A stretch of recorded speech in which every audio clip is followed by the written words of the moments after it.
I'm Kendall Kipp, and I'm a professional volleyball player. I'm Khalia Lanier, and I'm a professional volleyball player. I am Dana Rettke, and I'm a professional volleyball player.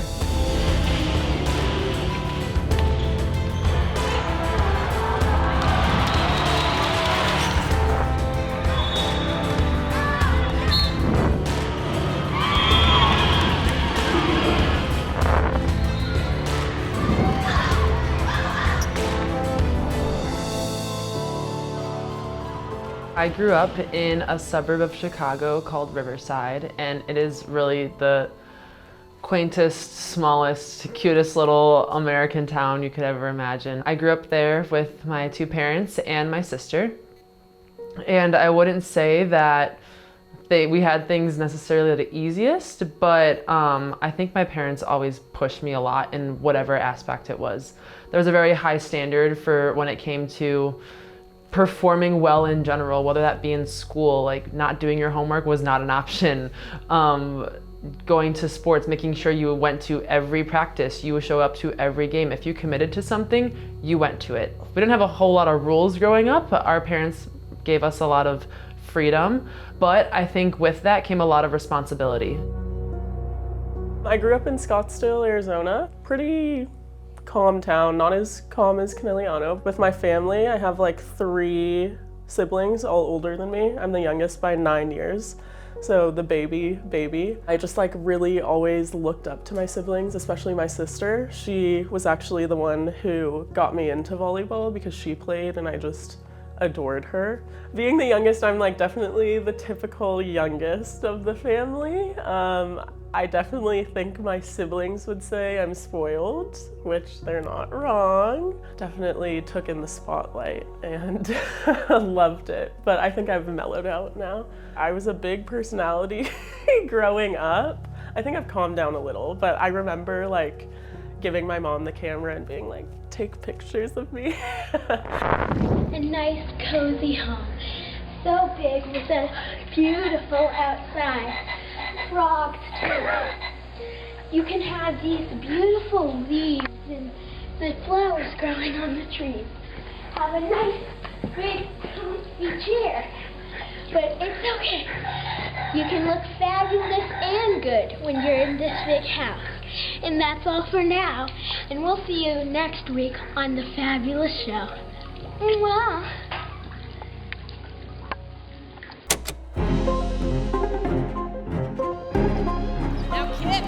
Hits it over.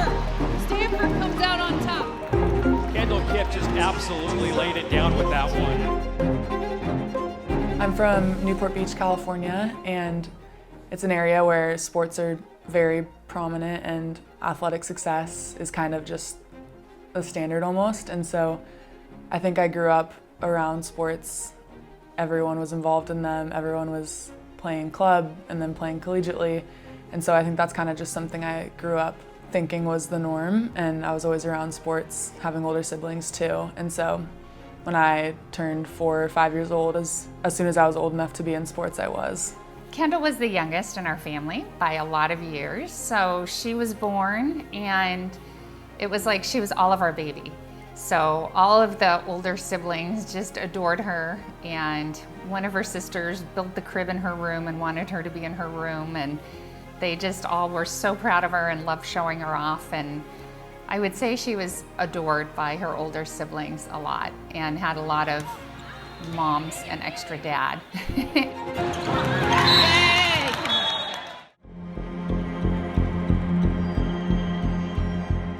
My family was very much sports oriented growing up. We grew up 15 minutes from downtown Chicago, so we were surrounded by some of the best sports in the world. Of course, you have the Chicago Bulls. We were huge Chicago Cubs fans, Chicago Blackhawks. Like, we grew up going to sporting events. That's what we did as a family, and it was so much fun. So I've always been involved in sports, and my mom worked in sports, so it was always been a huge part of my life. I kind of did every sport there ever was that was offered in my community. I played softball, I was in swimming, I did track and field in junior high. I was a huge basketball player. Basketball was honestly I thought that was my future. I thought that was going to be it for me. I loved playing basketball. I really thought I was going to the WNBA. Like, that's how I was growing up. Dana growing up, she was always tall, so she was always kind of looked up to by her classmates. She was a friendly kid, you know, like being part of the group. Just a nice, friendly, kind of happy kid. Our family was always involved. Dana's mom was a tennis player in high school, played basketball. I was a high school basketball player, swimmer before that, and even like as I got older, I was kind of a competitive triathlete as late as my 50s. And we've always been involved and always had the kids involved in a sport and an art all the time as they were growing up. Dana started basketball, you know, 2nd and 3rd grade. You know, it was part of the rotation of sports that we played in Riverside Park District. Basketball was something that obviously with her height she excelled at. And then when she got into middle school and definitely into high school, she got a lot of attention, you know, 1 from colleges, but 2 from AAU teams. And she was able to play her sophomore year in high school with Illinois Elite, which is one of the top AAU teams in the country. And it gave her a chance to play with older kids. It was a 17 and under team where she was 15. And gave her a chance to see what it was like to be an elite athlete at the top level in the U.S.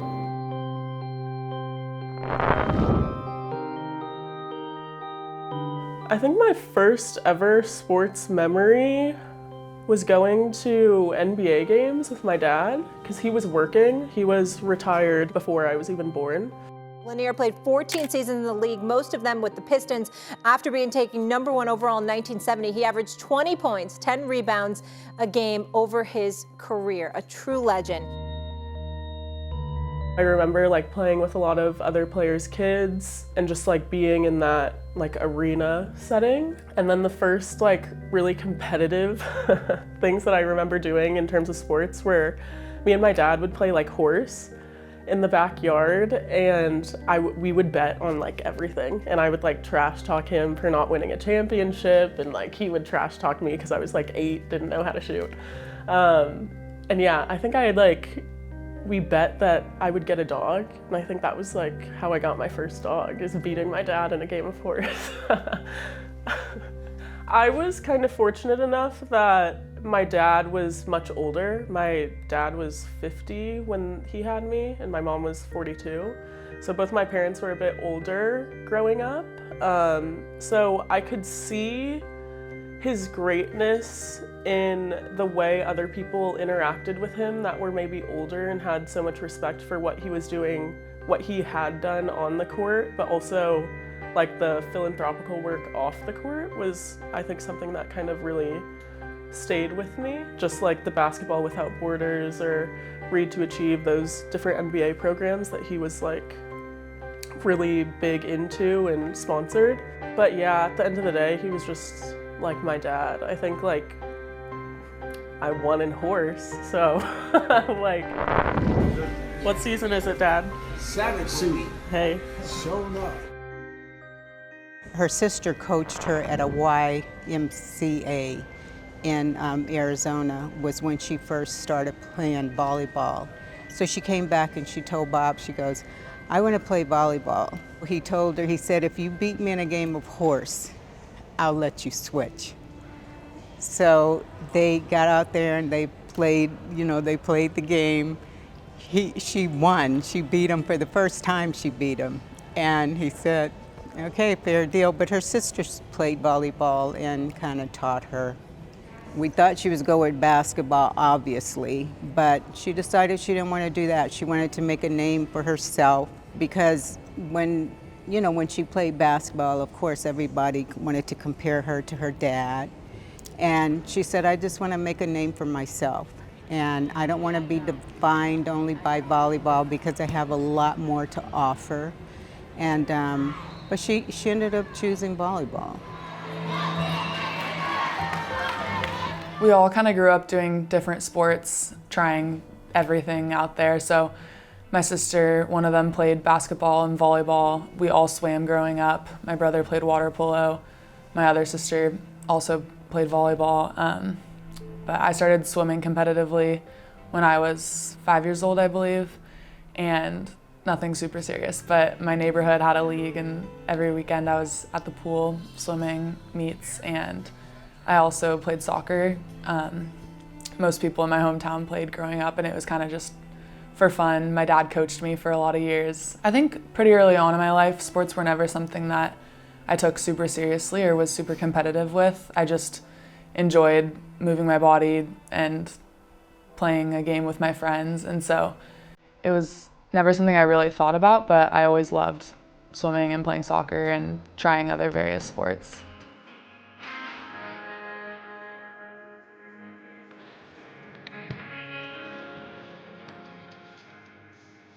Heat of the summer over desert land where the sun. There was a while when my mom was begging me to try to play volleyball. She's like, just go play volleyball, just go to tryouts. If you don't like it, you don't have to do it. And I was like, no, I'm not going to play volleyball.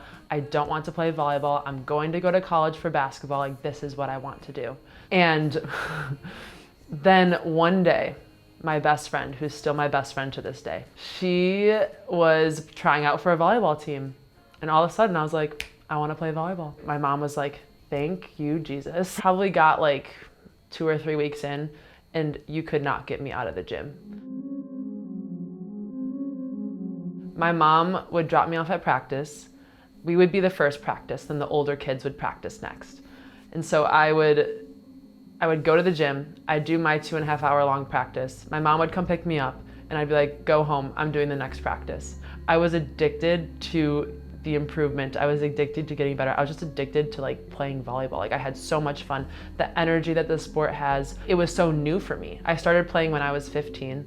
So this was a brand new, like, untapped world for me, kind of. I remember there was one last chance for me to play basketball, and I ended up going on a visit to the University of Illinois, and I ended up doing an open gym practice with the team when I was like a sophomore in high school. So I was like 16 years old playing against college girls. Like, I have no business being there. And while I did okay, I remember vividly getting in the car with my dad at the end of that day, and sitting down, we both kind of were silent in the car. And I go, I don't think I want to do this anymore. He was like, that's a good choice. And from that day going forward, like, I was 100% committed to volleyball. And I didn't know what my future was going to hold. I didn't know if I was going to go to a big school. I didn't know if I was even going to get a scholarship for volleyball, but I was going to try my best to do everything I could to try to be in a good spot with it. It turned out being way more than that. It turned out being way more than I could have ever imagined in a million years. But I think that day was the day that I was like, all right, I'm fully committed to this, and I'm going to put everything I have into this sport, because if you don't go all in, how are you going to know your full potential? And so, yeah, I think that was the day.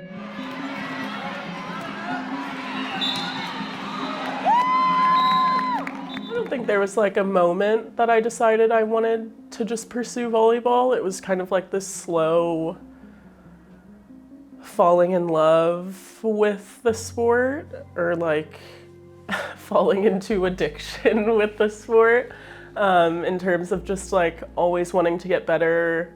I think I really fell in love with like the friend aspect of it, and with basketball I kind of started to turn away from that because I didn't like people touching me, and I was playing like with all boys at one point, so I was like, this is gross. But yeah, so just volleyball was just the better path. And my sister played, I forgot about that. She just like made me fall in love with it, and I just admired her so much. I told my dad that I wasn't playing basketball anymore. We were like outside, and we had these like huge chairs because he was huge. So it was like I was talking to the king that was on his throne about not playing anymore. And he was like, okay. I was like, oh wow, this went really well.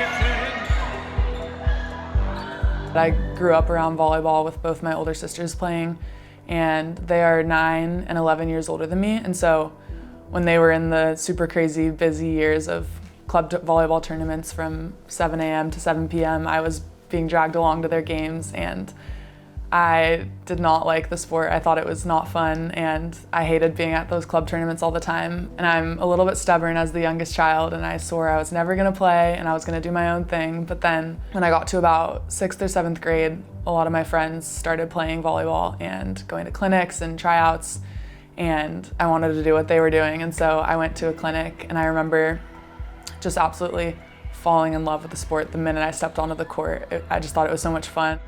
Kendall, I think when she's trying to master something, has a little bit of an addictive personality.